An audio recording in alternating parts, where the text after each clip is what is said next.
बिस्मिल्लाहिर्रहमानिर्रहीम। अस्सलामु अलैकुम लिसनर्स। उम्मीद है आप सारे बखैर आफियत से होंगे। मैं कंडीशनल सेंटेंसेस आपकी स्टार्ट करने लगा हूँ। आपकी समझ के बहुत से बच्चे कंडीशनल सेंटेंसेस में उन्हें मुश्किल पेश आ रही थी, और पेपर पॉइंट ऑफ व्यू से भी कंडीशनल सेंटेंसेस बहुत ही इंपॉर्टेंट है। तो मैं इस लेक्चर में आपको कंडीशनल सेंटेंसेस का इंट्रोडक्शन करवाऊँगा, और इसमें मैं आपको कंडीशनल सेंटेंस की बुनियाद फराहम करूँगा। कुछ बातें सीखना कंडीशनल सेंटेंस को स्टार्ट करने से पहले ज़रूरी है। अगर आप कंडीशनल सेंटेंस अच्छे सीखना चाहते हैं, आपको इन बातों को सबसे पहले समझना होगा। ठीक है, मैंने रेड के साथ लिखा हुआ है उन बातों को कि जब कंडीशनल सेंटेंस आपने सीखनी है, आपको फ्रेज़ का पता होना चाहिए, आपको सेंटेंस का पता होना चाहिए, और सबसे ज़रूरी आपको क्लास का पता होना चाहिए। क्यों? क्योंकि मैं आपको बताऊंगा फर्स्ट क्लास इसमें है, सेकंड क्लास ये वाली है। तब आप लोगों को क्लास से या फ्रेज से या सेंटेंस से आगाही नहीं होगी, तब आप लोग आधी से ज़्यादा समझ नहीं आएगी कि सर ये क्लास क्या लगे हुए हैं। इसलिए मैंने सोचा सबसे पहले आपको इसकी बुनियाद फराहम करूं, इसकी इब्तिदा बताऊं, ताकि जब ये मैं सेंटेंस रिपीट करूं, जब मैं क्लास रिपीट करूं, फ्रेज रिपीट करूं, सेंटेंस रिपीट करूं, आप लोगों को किसी किस्म की कोई मुश्किल पेश ना आए इसको समझने में। तो चलिए स्टेप बाय स्टेप मैं आपको सिखाऊंगा क्या फ्रेज क्या होता है, सेंटेंस क्या होता है, और क्लास क्या होता है। फिर नेक्स्ट वीडियो में मैं आपको क्लास के बारे में बताऊंगा कि डिपेंडेंट क्लास कौन सी होती है और इंडिपेंडेंट क्लास कौन सी होती है। और फिर इंशाल्लाह ताला मैं आपको ये चीज़ें सिखाने के बाद कंडीशनल सेंटेंस को बाकायदा तौर पे हम स्टार्ट कर लेंगे। चलिए इस वीडियो में सबसे पहले मैं फ्रेज की तरफ चलता हूँ। फ्रेज आप देखिए, लंबी चौड़ी जो भी इंग्लिश लिखी हुई आप इसको बिल्कुल जहन से हटा दें। A word or group of words, मैं आपको ट्रांसलेट करके दे देता हूँ। Word or group of words, एक वर्ड या ग्रुप ऑफ वर्ड जिसमें ज़्यादा अल्फाज भी हो सकते हैं। ठीक है, that can not stand its या दियर मीनिंग अलोन। चलिए, एक ऐसा ग्रुप ऑफ वर्ड्स है, एक ऐसा अल्फाज का मजमू है। एक भी हो सकता है आ वर्ड, ग्रुप ऑफ वर्ड्स भी हो सकते हैं, एक वर्ड भी हो सकता है, ज़्यादा अल्फाज भी हो सकते हैं। जिसे देखें तो ये ज़्यादा अल्फाज है। ठीक है, ये ज़्यादा अल्फाज हैं। अब इसी तरह अगर आप इसको देखें तो ये आपके पास एक वर्ड आता है। इसी तरह एक वर्ड भी हो सकता है, ज़्यादा भी हो सकते हैं। ठीक है, अगर एक वर्ड या ज़्यादा word, that can not stand it's meaning alone, जो कि अलोन कहते हैं अकेले को, अकेले में अपना कोई मतलब नहीं रखता। और that can not stand independently, या आज़ादाना तौर पे जो ना रह सके। अब ऐसे है हैविंग इनकम्प्लीट मीनिंग, अब उसके मीनिंग कंप्लीट ना हो। आसान सी बात इतनी सी बताऊं, फिर मैं आपको एग्जांपल से अच्छी तरह समझा देता हूँ। अब देखिए, एक सेंटेंस मैंने बोला है, अब उस सेंटेंस में कुछ अल्फाज को मैं उस सेंटेंस के अंदर से निकाल देता हूँ।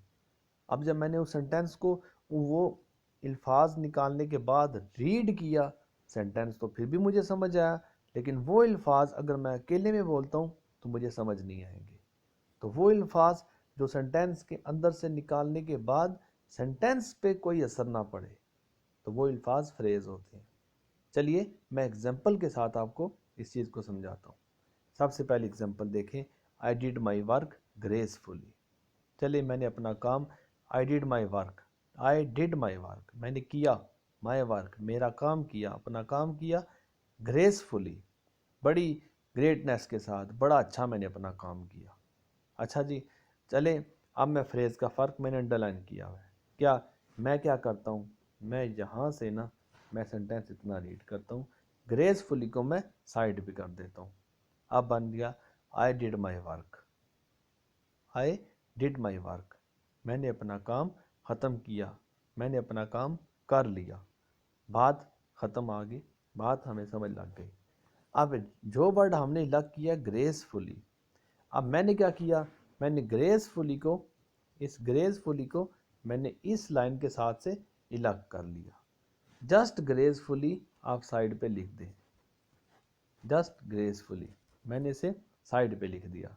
अब ग्रेसफुली मैं अगर जस्ट आपको इतनी सी बात बताऊं, क्या ग्रेसफुली, मैंने पूरी लाइन नहीं पढ़ी, ग्रेसफुली आप लोगों को यकीनन समझ नहीं आएंगे ये क्या हो गया, ये कैसी बातें कर रहे हैं। ग्रेसफुली व्हाट ग्रेसफुली, क्या ग्रेसफुली, अच्छा क्या अच्छा, आपको इस बात की समझ नहीं आएगी। तो ग्रेसफुली वो वर्ड हो गया जिसे हमने क्या किया, हमने सेंटेंस के अंदर से, एक जुमले के अंदर से हमने निकाल दिया।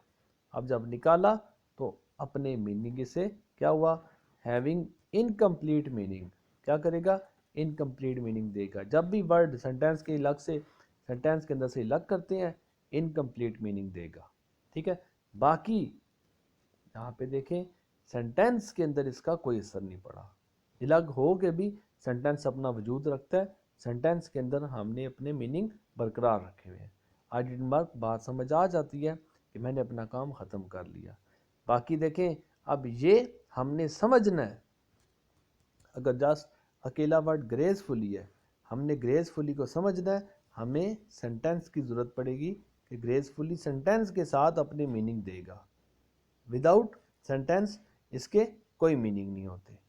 ठीक है, अब ऐसा वर्ड जिसे अगर हम एक लाइन से अलग कर भी देते हैं, उसका लाइन पे कोई असर ना पड़े, लेकिन अब इस वर्ड का अकेले तौर पे अपना मीनिंग ख़त्म हो जाए, तब वो वर्ड फ्रेज कहलाता है। दूसरी एग्जांपल्स के लिए आप नीचे देख सकते हैं, they had posted the letter in the post office, underline word मैंने किया हुआ है, क्या, they had posted the letter in the post office में इन द पोस्ट ऑफिस मैंने अंडरलाइन किया हुआ है। ऐसा वर्ड जिसे सेंटेंस के अंदर से निकाल भी दें लेकिन सेंटेंस पे कोई फ़र्क ना पड़े, सेंटेंस अपने मीनिंग कंप्लीट रखे। जैसे देखें, मैं यहाँ तक मैं सेंटेंस रीड कर रहा हूँ, they had posted the letter, उन्होंने लेटर को पोस्ट कर दिया था, कर चुके थे वो लेटर पोस्ट। अच्छा, लेटर पोस्ट कर चुके थे, हमें पूरी बात समझ आ गई। अब हम क्या करते हैं, हमने इसको लास्ट में था इन द पोस्ट ऑफिस, हमने इन द पोस्ट ऑफिस को यहाँ से अलग कर दिया। अब इस सेंटेंस से मैंने अलग कर दिया, सेंटेंस से अलग किया जब, तब ये अपने अकेले मीनिंग खो देगा। मैं सिर्फ इतनी सी बात कर रहा हूँ, इन द पोस्ट ऑफिस, आप लोगों को यकीनन समझ नहीं आएगी इन the post office, but in the post office, आपको इस बात की पता नहीं चल रहा कि पोस्ट ऑफिस में क्या हुआ, पूरी बात अपनी कंप्लीट नहीं कर रहा। अब ये अपनी पूरी बात समझाएगा जब हम इसे इसी सेंटेंस के साथ ऐड कर देंगे। तो इन शॉर्ट फ्रेज जो है ये अपने कंप्लीट मीनिंग तभी देगा जब ये किसी सेंटेंस के साथ ऐड होगा। अगर हम इसे सेंटेंस से अलग कर देते हैं, एक जुमले से अलग करते हैं इंडिपेंडेंटली, आज़ादाना तौर पर, ये अपने मीनिंग कंप्लीट नहीं कर सकता। इतनी सी बात है, अगर आप इसको समझ चुकी है तो आप फ्रेज को समझ चुके हैं। नेक्स्ट आता है सेंटेंस की बारी। सेंटेंस में क्या है, a group of words having complete meaning, ऐसा ग्रुप ऑफ वर्ड्स है, ऐसे अल्फाज का मजमूआ, कंप्लीट मीनिंग, क्या, जो हमें मुकम्मल मतलब देगा, एंड कैन स्टैंड इंडिपेंडेंटली, अकेले में इसकी वैल्यू, जैसे फ्रेज अकेला इंडिपेंडेंटली एग्जिस्ट नहीं करता, करता है लेकिन अपने मीनिंग कंप्लीट नहीं देता। इसी तरह सेंटेंस है तो सेंटेंस अपने मीनिंग कंप्लीट करेगा। ठीक है, इसमें सब्जेक्ट भी है, इसमें प्रेडिकेट भी है, काम करने वाला भी आपको नज़र आएगा। ठीक है, और उसने क्या काम किया है वो भी आपको नज़र आएगा। ये सारे आपके सेंटेंस आ जाता है। अब जैसे देखें एग्जाम्पल में एक कंप्लीट मीनिंग आपको आना चाहिए। I used to play hockey on Sunday एक मुकम्मल मतलब दे रहा है, I used to play hockey, मैं हॉकी खेला करता था, ऑन संडे, संडे वाले दिन। अगर आप देखें आपको एक बात मुकम्मल तौर पे समझ आ चुकी है। They are visiting the zoo, वो ज़ू को विज़िट कर रहे हैं, वो ज़ू को सैर को जा रहे हैं, वो ज़ू के तरफ जा रहे हैं। ठीक है, अब ये आपको एक कंप्लीट मीनिंग दी है, अब आधी बात नहीं की, पूरी बात करेगा तो वो सेंटेंस करेगा, पूरी बात करने के बाद अपने साथ फुल स्टॉप ले लेता है। नेक्स्ट तीसरी बात जो है क्लास की बात है, बहुत इंपॉर्टेंट। कंडीशनल सीखने से पहले आपको क्लास से आगाही ज़रूर होनी चाहिए। ठीक है, class a group of words that have more than one complete meaning, more than one complete meaning, एक से ज़्यादा कंप्लीट, सेंटेंस के अंदर एक कंप्लीट मीनिंग होता है लेकिन क्लास में more than one complete meaning, एक से ज़्यादा कंप्लीट मीनिंग होने चाहिए। एग्जांपल्स में है, I did not attend the meeting because I was feeling so tired and I decided to rest at home, therefore I informed in my office. चले जी, اب ہم نے اس میں میننگ دیکھنے ہیں کتنے ہیں. کیا ہے؟ I did not attend the meeting, ایک بات ہوگی. I did not attend the meeting, یہ ایک بات ہوگی. Because I was feeling so tired, I was feeling so tired. ٹھیک ہے. And I decided to rest at home, تیسری بات ہوگی. آئی انفارم مائی آفس، میں نے اپنے آفس میں انفارم کر دیا. پہلی بات میں نے میٹنگ اٹینڈ نہیں کی. دوسری بات فیلنگ سو ٹائرڈ، میں تھکاوٹ محسوس کر رہا تھا. تیسری بات decided to rest at home, تیسری بات decided to rest at home, میں گھر میں آرام کرنا چاہتا ہوں. اور لاسٹ والی بات آئی انفارمڈ ان مائی آفس، میں نے اپنے آفس میں انفارم کر دی ہے. چلیں یہ ساری بات تو ایک طرف ہو گئی. اب کلاس کی طرف آتے ہیں. کلاس کیا ہے؟ سینٹینس میں آپ کو بتایا تھا کہ ایک میننگ دینے کے بعد فل سٹاپ لے لیتا ہے.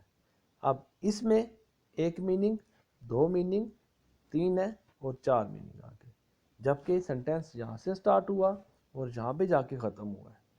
اب کلاسز ڈیفینیشن میں ہی میں نے لکھ دیا تھا that have one complete meaning, more than one complete meaning، ایک سے زیادہ مطلب دے گا. میں میٹنگ اٹینڈ نہیں کر سکا، بات سمجھ آ گئی. آئی واز فیلنگ سو ٹائرڈ، میں بہت تھکاوٹ محسوس کر رہا تھا، بات سمجھ آ گئی. I decided to rest at home, میں نے گھر ریسٹ کرنے کا سوچا، تیسری بات سمجھ آ گئی. اور آئی انفارمڈ مائی آفس، اور میں نے اپنے آفس میں انفارم کر دیا، چوتھی بات سمجھ آ گئی. کلاس میں ہوتے ہی ایک سے زیادہ میننگ ہے. سینٹینس اور کلاس کی پہچان یہی ہے. کیا؟ ایک کمپلیٹ میننگ دینے کے بعد، ایک کمپلیٹ میننگ دینے کے بعد اپنے ساتھ فل سٹاپ لے لیتا ہے. ایک کمپلیٹ میننگ دینے کے بعد اپنے ساتھ فل سٹاپ لے لیتا ہے. جبکہ کلاس جو ہے کمپلیٹ میننگ دیا، ٹھیک ہے، یہاں تک کمپلیٹ میننگ دیا لیکن فل سٹاپ نہیں لیا، آگے کنجنکشن لگا دی. نیکسٹ ورڈ کو جوڑنا ہے، پیچھے جو ورڈ لگے گا وہ کنجنکشن ہو جائے گا. ٹھیک ہے. اب because I was feeling so tired, یہ اس نے دوسری بات کی ہے، میں بہت زیادہ تھکاوٹ محسوس کر رہا تھا. اب یہ دوسری بات ہو گئی. اس کے بعد دیکھیں فل سٹاپ نہیں لگا ہوا، پھر کنجنکشن لگا دی.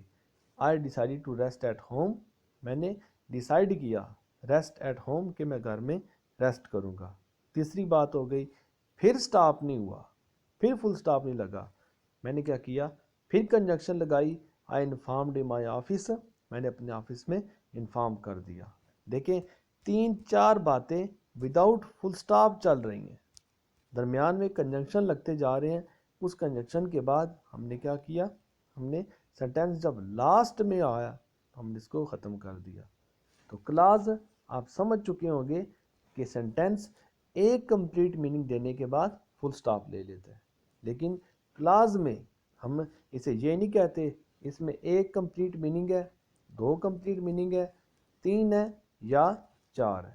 ہم یہ نہیں کہیں گے کہ یہ ہمارے چار سینٹینسز ہیں. سینٹینس ہوتے تو ایک کے بعد full stop. I did not attend the meeting, meeting کے بعد فل سٹاپ لے لیا تو یہ سینٹینس بن جائے گا. لیکن فل سٹاپ نہیں لیا، کاما ڈال دیا، کنجنکشن ڈال دی. اگر کنجنکشن لگ گئی اس کے بعد جو نیکسٹ سینٹینس ہوگا، اب اس کے بعد بھی ہم نے دیکھنا ہے سینٹینس لاسٹ میں کنجنکشن ہے یا فل سٹاپ لینا ہے. اب دیکھیں ایک میننگ کے بعد دوسرا میننگ پھر کنٹینیو ہو رہا ہے. کنجنکشن کے بعد آئی واز فیلنگ سو ٹائرڈ، میں بہت زیادہ تھکاوٹ محسوس کر رہا تھا. اب یہاں پہ پھر فل سٹاپ نہیں، پھر کنجنکشن لگا دیا. ٹھیک ہے. اس کے بعد پھر آپ لائن دیکھیں تو پھر لائن کو رپیٹ کرنے کے بعد لاسٹ میں انہوں نے پھر کنجنکشن لگا کے سینٹینس اپنا کمپلیٹ کر لیا. اچھا یہ تھا کلاس. رپیٹ کر دوں، سینٹینس ایک کمپلیٹ میننگ دینے کے بعد فل سٹاپ لے لیتا ہے، جبکہ کلاس جو ہوتی ہے یہ ایک کمپلیٹ میننگ لینے کے ساتھ ساتھ اس میں مور دین ون کمپلیٹ میننگ ہوتے ہیں. ٹھیک ہے. اس میں فل سٹاپ نہیں آئے گا. فل سٹاپ ایک سے زیادہ باتوں کو بتانے کے بعد آتا ہے. ہم جب اس میں دیکھتے ہیں یہ کمپلیٹ میننگ ہے، یہ بھی کمپلیٹ میننگ ہے، یہ بھی کمپلیٹ میننگ ہے، اور لاسٹ میں یہ بھی کمپلیٹ میننگ ہے. ہم نے جب بھی کمپلیٹ میننگ دیکھیں ہم یہ نہیں کہیں گے 1 2 3 اور 4 سینٹینسز ہیں، ایسے نہیں. ہم نے کیا کہنا ہے؟ اس میں 4 کلاسز ریپیٹ ہوئی ہیں. امید ہے آپ کے لیے یہ ویڈیو فریز، کلاس اور سینٹینس میں سمجھنے میں کافی مددگار ثابت ہوگی. اور جتنا ایزی ہو سکتا تھا میں نے اسے ایزی الفاظ میں بتانے کی کوشش بھی کی ہے. دعاؤں میں یاد رکھیے گا. اللہ حافظ.